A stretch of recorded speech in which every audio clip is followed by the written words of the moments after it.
Bonjour, ici nous sommes à Bulle en Or au Festival de la bande dessinée de l'Isle-et-la-Noix, 34e édition. Et j'ai la chance de recevoir le fondateur, monsieur Patrick Delgrange. Oui. Monsieur Patrick Delgrange, dites-moi, cette aventure, ça a commencé comment?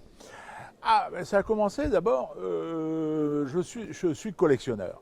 Donc ça a commencé par l'autorisation de mes parents à m'abonner au magazine Pilote. Et c'est comme ça que dans ce magazine, qui était un magazine pour les jeunes, où il n'y avait pas que de la bande dessinée, mais il y en avait. Et là, j'ai connu Astérix, Blueberry, Valérian, Le Grand Duduche et bien d'autres encore. Et c'est comme ça que ça a démarré. Parce qu'avec quelques amis, on s'est dit, mais après tout, pourquoi on ne ferait pas quelque chose à l'Isle-et-la-Noix? Et c'est parti comme ça. Mais quelle belle aventure quand même. 34, c'est presque une vie, c'est presque une demi-vie. Un tiers de vie. Oui, au un minimum. tiers de vie. Avec des gens qui ont changé, avec des gens qui ont évolué dans l'association, Tout à fait. avec des auteurs qui sont restés fidèles. Certains sont restés fidèles, oui. certains sont partis aussi, parce Oui. que voilà. Ah, c'est la Parce vie, que c'est la l'évolution vie, de la je pense vie, à- bien sûr, bien Je pense sûr. à René Haussmann, je pense à Philippe Delaby, qui étaient des habitués du salon, et puis malheureusement, bah voilà, donc.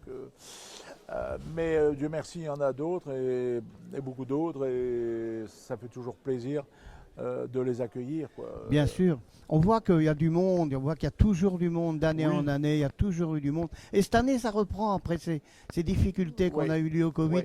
Hein, j'ai l'impression qu'il y a des bonnes nouvelles, Patrick. Expliquez-moi un petit peu ces bonnes nouvelles dont vous nous parliez tout à l'heure. Alors, il y a plusieurs choses. C'est-à-dire que là, on a vraiment un super plateau avec des auteurs, des Français, bien évidemment, des Belges, des Italiens, des Italiens et même un auteur québécois. Ah.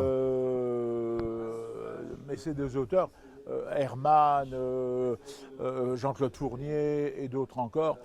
Ce sont des auteurs bien connus, quoi. D'accord. Donc, automatiquement, bah, le public suit. Hein. Ils viennent voir ce qui se passe. Les gens viennent voir ce qui se passe. Hein. Ben, c'est formidable. Un beau plateau. On a ici, ils sont en train de nous passer dehors. On a un petit fond sonore là avec Bernard. Bon, Patrick, qu'est-ce qu'on peut souhaiter? Qu'est-ce qu'on peut souhaiter pour cette année, pour cette 34e édition? Alors, Qu'est-ce qu'on peut là, souhaiter? ce matin, c'était superbe. Bah, il faut que ça continue comme ça. D'autant qu'on a des auteurs également au centre culturel. Donc, les Italiens sont là-bas. Et puis d'autres auteurs, Franck Bonnet, Gwenda Le Mercier. Donc, des gens, comme on dit, des pointures, quoi. Oui. Des gens, voilà. Je passe régulièrement là-bas et ça fonctionne très bien. Très bien. Gros succès encore cette année pour cette 34e édition. Ben, je l'espère. Alors prenons rendez-vous pour la 35e, Patrick. Ben, oui, je crois que ce sera par la force des choses parce que je suis un peu fatigué. J'aurais envie de dire, je vais passer le relais et puis ben, j'ai personne pour. Ben, la passion, Patrick. Oui. La passion, Oui, c'est oui, ça. oui, La oui. passion. Merci beaucoup, Patrick, et à l'année prochaine. Ah ben j'espère, oui. Eh bien, écoutez, il s'en passe des choses ici. On a eu Patrick Delgrange en interview, et maintenant nous avons quelqu'un qui fait partie aussi de toute cette organisation. C'est Monsieur Bob Garcia. Monsieur Bob Garcia, qu'est-ce que vous faites de beau ici dans cette organisation ici pour la bande dessinée? Alors, de beau, je ne sais pas, mais en tout cas, j'essaye deux choses. D'une part, une petite contribution médiatique, puisque je m'efforce de présenter le salon le mieux possible, à la fois sur France Bleu Nord, dans la matinale qui est gérée par, animée par Juliette Delannoy, Oui. le mardi matin. Donc, Oui. c'est ce que j'ai fait là, ce mardi. Et puis aussi sur WEO. Alors là, j'ai pas pu y être en personne sur le plateau avec Guillaume Desplanques, mais c'est le président de l'association. C'est Patrick qui a fait ça. Patrick D'accord. qui est allé. Donc ça c'est la partie médiatique où j'essaye de faire de promouvoir un peu ce salon du mieux possible. Très bien. Et l'autre partie, bah, c'est ma partie auteur, hein, tout simplement. Bravo. Donc je suis entre autres choses auteur jeunesse. J'ai beaucoup écrit sur Hergé.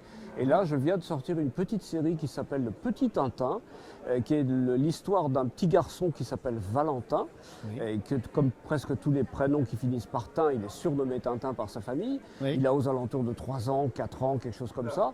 Il découvre les bandes dessinées de Tintin, et à partir des images qu'il voit, parce qu'il ne sait pas lire, il invente des histoires. Donc Ah. c'est une parodie, c'est une mise en abîme et un petit hommage à l'œuvre Un d'Hergé. petit hommage au vrai, véritable Alors, il y Tintin. il y a 6 albums déjà pour l'instant. Oh mon Dieu. Ah oui, il y a le cadeau qui Queen. Oui. Le petit Tintin pour son anniversaire reçoit un cadeau, le cadeau Queen. Alors on ne sait pas ce qu'il y a dedans, c'est un grand mystère. Oui. Il y a aussi le secret du Père Noël.